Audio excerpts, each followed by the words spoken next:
दुर्गा नदी के किनारे बसा एक गांव फूलपुर। गांव में कुछ 100-150 लोग रहते थे। अंजलि जो कि पास ही के जिले में रहती थी और 12वीं पास कर चुकी थी, उसके पिताजी ने बेटी को जल्दी विदा करने के लिए उसकी शादी फूलपुर गांव के मुकेश से करवा दी थी। मुकेश कभी स्कूल नहीं गया था और इस कारण वो पढ़ा लिखा नहीं था और बाकी गांव वालों की हालत भी मुकेश जैसी ही थी। मुकेश के घर में उसके माता पिता भी रहते थे। सासू माँ, मैं बाहर मंदिर तक जा रही हूँ, आधे घंटे में आ जाऊंगी। अरे अभी कहीं जाने की जरूरत नहीं है, चुपचाप जाके रसोई में रात के खाने की तैयारी करो।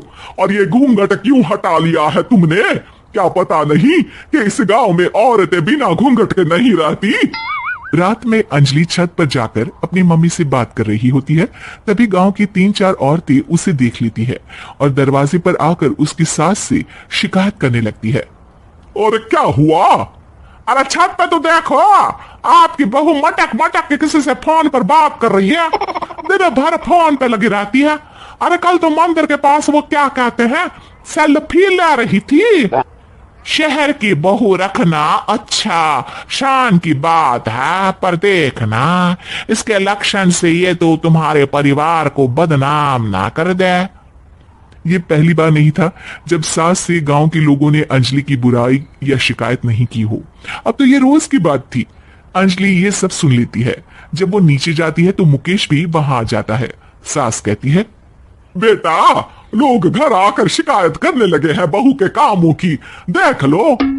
पति हो, संयम से रखो इसे। माँ जी, मैं तो अपनी माँ से बात कर रही थी, क्योंकि यहाँ कोई बात करने लायक ही नहीं है और अब मैं माँ के पास ही रहूंगी।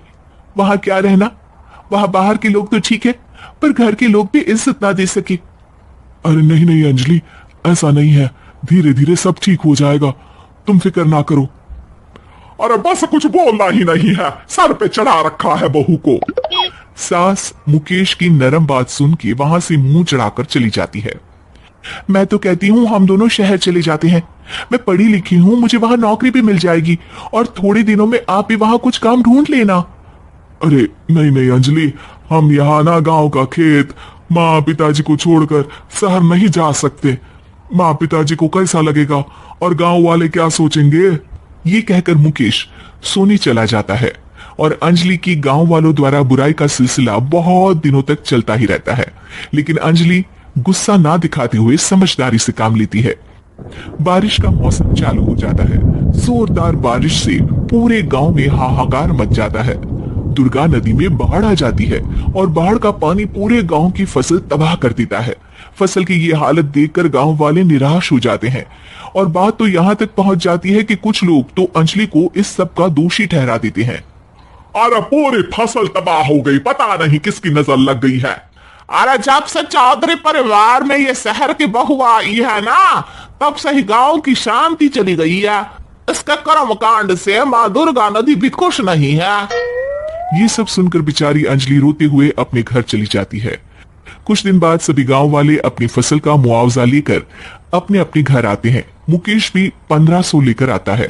अंजलि को जब पासबुक दिखाता है तो अंजलि हैरान हो जाती है। अरे, ये पासबुक में तो उन्होंने 4000 की एंट्री करी है और आपको सिर्फ 1500 दिए। सच में? अरे वो सरकारी अफसर आपको बेवकूफ बना रहे हैं।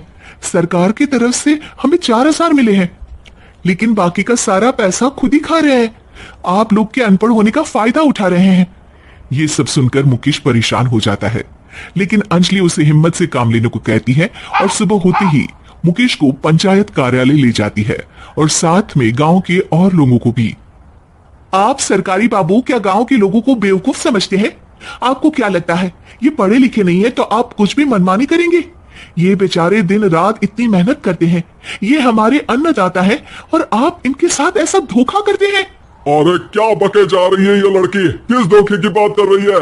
अपने कांड करके नदी माँ को नाराज करके हमारा नुकसान करके इसे चैन नहीं मिला क्या?